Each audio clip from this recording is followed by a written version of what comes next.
Get your glasses up. Get your glasses up. Toast to the men. Toasters, welcome to a Toast to the Men Network with your guy SD. Thanks for joining me. I thank you for your time. I do. I thank you for your energy and for the ones that donate. I really do thank you. I do not take it for granted. Now, as you come in, go ahead and hit the like button. If you are not subscribed, subscribe to the channel. You do not want to miss this great content, man. I promise you. Great content. Now, man, I want to talk about philosophy. And just people in general. What is philosophy? What is a philosopher? Why can't people get along? How should we coincide and cohabitate and thrive and live amongst one another? That's the biggest challenge, man. Being able to get along, work with another person or a group of people in harmony. Man, it's a challenge working in harmony with someone you so-called love or was in the same house as you. So imagine someone that is from a different culture or subculture, has a different philosophy, way of thinking, thought process, a different creed, a different religion, just a different belief system. And then you got the race aspect that plays a part too. The ethnicity, right, and the nationality aspect to play a part, and you have to get along and coincide. And not only that, you got to thrive. You got to thrive, man. You got to move forward. You got to progress in this life. But let me tell you, if you are not able to get along with someone and live in harmony amongst people that you do not agree with, you'll never reach the highest level of life. Never. You'll never reach your highest self. You'll always be at the bottom or that mid-level. Man, that's the greatest challenge. Getting along with people you do not agree with. Man, so about a week ago, one of my partners hit me up, and actually no, we met up on the phone, just shooting the stuff, right? And towards the end of that conversation, he brought what he depicted as a dilemma. He said this brother that he's close with, or somewhat close with, that he's in business with, he doesn't always agree with his philosophy. And he's conflicted with that. He's conflicted with it. He's wondering, man, should I stay attached to this brother because I just don't agree with his philosophy? And it's not a business philosophy, you know. It's a philosophy about spirituality. And so he was conflicted about that. He was thinking about severing the relationship because they don't agree, or he doesn't totally agree with everything in that man's philosophy. And I was like, wow, that's something, man. I didn't tell him this part, but in my mind, I was like, man, this is wild. Because the night before, man, I was up to about 3 or 4 in the morning, and man, I just look up random stuff. I don't even know how this stuff comes to me. I don't know why I even research a lot of the stuff I research, but it always shows me or comes face to face with me where I have to deliver that information, that knowledge, that wisdom that I obtain. I have to deliver it to someone else, and it doesn't take a long time, man. Sometimes it's like immediately.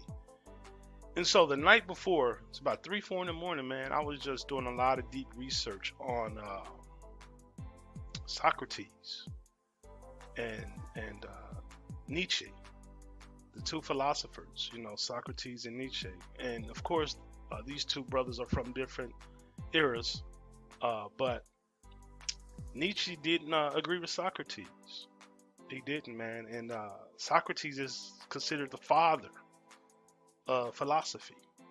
You know, the holy, so to speak, the holy trinity of philosophers is Socrates, Plato, and Aristotle. And, you know, they're considered the holy trinity. But Nietzsche uh, did not agree with Socrates' philosophy. And I won't get into the differences of philosophy. You know, you can research that yourself because I could go on and on about that. But he didn't agree with Socrates' philosophy. At one point, he even called Socrates a clown. Yeah, he called him a clown, which is disrespectful, right? He wrote it. You know, he wrote it. He was a clown. Uh, Something like some of you guys and gals do on social media, man. Just very disrespectful in writing or vocally to the public. But yeah, he wrote this that he felt Socrates was a clown. This is the father of philosophy he's talking about. He did not agree with. All right, but when you look deeper and you read even more about these two, you'll find out that Nietzsche did have a respect for Socrates. He was pretty balanced in his thought process. Although, you know, he could be harsh in his critique, he did have a lot of respect for Socrates, believe it or not. But yeah, I told this brother I was talking to, I said, you know, we have to really get away from severing ties with people that don't share the same philosophy as we do, or severing ties with people who we don't agree with 100% in philosophy or even personality. You know, we get caught up in that a lot. If a person doesn't believe what I believe, they're the dummy. They're the bad person. They're not in tune. You know, we think we're the smartest person in the room. We know what's best. And we have no tolerance for someone else who may have another thought process, another philosophy. And we got to really get away from that. We got to destroy that type of energy because we're losing at the end. I asked the brother, I said, do you have a problem with this brother's character? He said no. I said, now, do you believe, according to your philosophy and according to his philosophy, that you both have good intentions, that you both want to push humanity forward in a positive way? He said, yeah. I said, what's the issue then? What's the issue? You guys have good intent. You said this man's heart and his mind is in the right place as far as intent, but you disagree on philosophy. But you're thinking about severing ties, or you're conflicted about if you should stay connected to him. When you yourself said you have no questions about his character, I said, brother, this ain't the time to sever ties. If you got no questions about his character, and there's a few things, not totally, but there's just a few things you guys don't agree on from a philosophical standpoint, man, we got to move away from that, man. I got a lot of people that are upset with me or have distaste for me because of politics, my views on religion, my views on race. You know, a lot of people have distaste for me, and I would, I would ask them, hey man, do you have a problem with my character, with my principles, with my morals, or is it just my philosophy? Because if you got a problem, you have distaste for me because of my philosophy, but you find no distaste in my character or my morals, you're doing yourself a disservice. by having, anger towards me, but this world promotes that. It promotes separation. It promotes us badgering one another if someone disagrees with our philosophy, with our thought process, our way of thinking. It doesn't promote discussion. It doesn't promote civil dialogue. This world doesn't. And we're losing out on that. We really are losing out on that. It's okay to question things. It's okay to question things. It's okay to have a discussion about someone's philosophy. I do respect Nietzsche challenging Socrates' philosophy and way of thinking, because Socrates is, like I said, considered the father of philosophy. He taught Plato. Plato taught Aristotle, and Aristotle didn't agree with Plato's philosophy, even though Plato was his teacher at one time. Aristotle didn't agree with Plato's philosophy, and that's okay. That's okay. Man, it's a lot of brothers I listen to that are dead and gone physically. Man, you can take Neville Goddard, one of the great philosophers I listen to. But Joseph Murphy is just as great, and as a mind, and they don't see eye to eye on philosophy. I know a lot of brothers in the power circle and brothers worldwide, quote Neville Goddard a lot, and that's cool. I respect Neville Goddard, but hey, man, he's not above being challenged. He's not above being disagreed with. And Joseph Murphy just saw life in a different way than Neville Goddard. Joseph Murphy saw it as saw life as, I think it's the Maslow hierarchy, where 85% of life should be focused on practicality and technology, practical things, food, shelter, security, jobs, employment, those types of things. That's what, Joseph Murphy felt we need to focus on first. And then once everything is handled from a basic level, people would naturally evolve and seek spirituality and evolve spiritually. That's what he felt. Now, Neville Goddard felt totally different. He felt like about 85-90% need to be focused on spirituality, to look within first, to build the higher self, to build the spirit first, and then everything outside of that, would be taken care of. Food, security, shelter, employment, things like that would be taken care of. But 15% could be focused on that, our attention focused on that. Two totally different viewpoints, man. Two totally different philosophies, right? But both of these men have great minds. They really do. They both have great minds. And I think they're both right, and they're both wrong at the same time.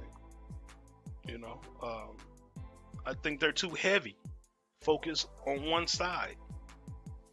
I think they're too heavy, focused on one side. We should be working the left and the right hemisphere of the brain equally.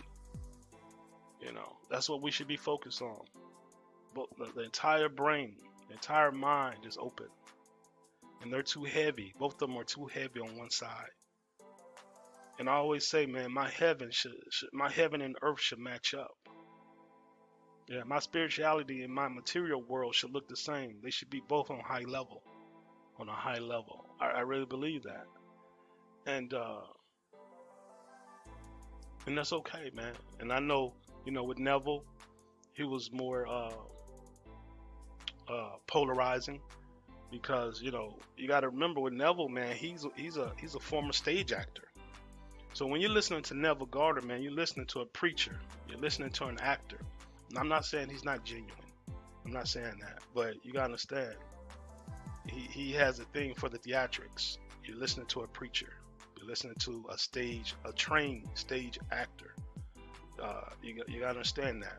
And with Joseph Murphy, his voice is more monotone. He wasn't caught up in the theatrics or being this preacher type. And so you can get bored with Joseph Murphy, where you're entertained with Neville Goddard.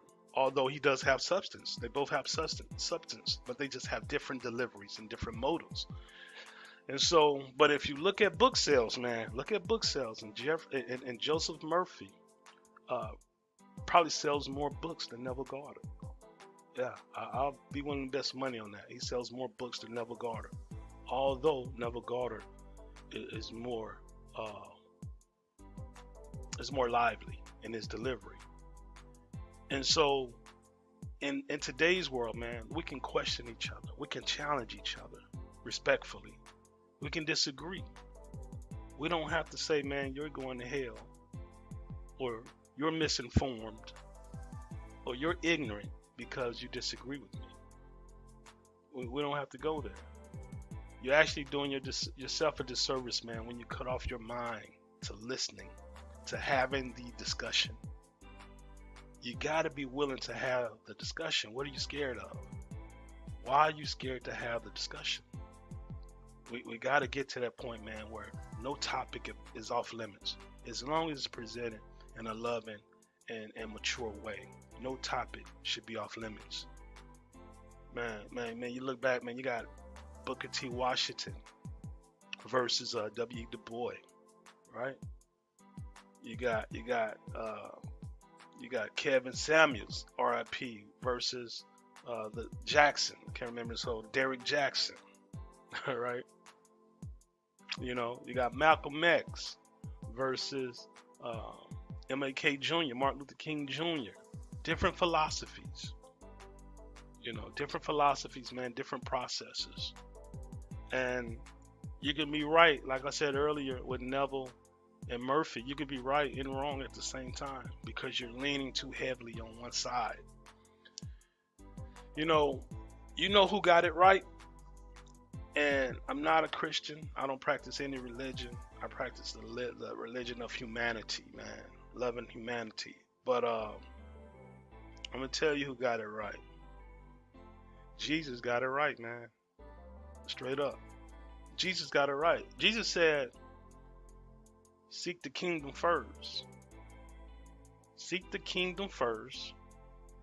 If you want to say that's the third eye, if you want to say it's a higher self, seek the kingdom first, and all things will be drawn to you. Right? So Neville, we could say that's Neville's way of thinking. Neville Goddard's way of thinking. But Jesus also, check this out. Before Jesus would teach the multitude, before he would teach, he would always feed the people. Now that's Joseph Murphy. Joseph Murphy said, let's take care of the core basics, man. Before we start talking about spirituality, you got to feed me. You got to make sure my belly's full. You got to make sure I ain't worried about the electric bill. I'm not worried about my shelter. I'm not worried about security. You got to make sure my basic needs are taken care of before you start preaching to me and wanting me to get to this higher level. That's Joseph Murphy. Jesus taught both ways. He did both things. That's why, man, listen, man, as above, so below. They should match up. You shouldn't lean heavily to one side or the other. They should match up. We got to be willing to have a discussion, man. Nothing is off the table. Have an open mind and question everything. Neville Goddard could be questioned. He could be disagreed with. Joseph Murphy, Malcolm X, Martin Luther King, all these guys, man, can be questioned, challenged. I can, you can, but all of us should be philosophers. What is a philosopher? A scholar, a thinker, or one who's seeking wisdom and understanding. Through all you're getting, get an understanding. That's the most important thing, man. Get an understanding out of all things, man. So we all should be philosophers. And I know people be online saying, man, everybody's a philosopher now. Well, yeah, we all should be thinkers. We all should be thinkers. But when you step out there giving your thought, you got to be prepared to get challenged. Nobody's off limits from being challenged. Nobody. No man is above me or below me, man. We're all looking eye to eye. That goes for Neville Goddard, Malcolm X, Socrates, Aristotle, Plato, all these cats, man. And you know, I don't want to forget the female philosophers too. Actually, you know, Socrates didn't write a lot. You know, most of his life is written about what was written about from Plato. Plato, his student, wrote about his teacher Socrates. Socrates didn't write a lot about himself, but it's said that his philosophers, people who taught him, were two female philosophers. Go figure. Listen, man, we got to be able to have a discussion. Don't cut people off.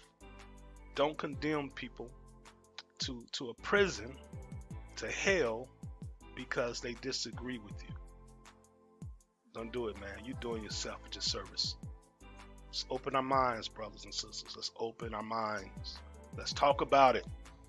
As always, from me to you, love, peace.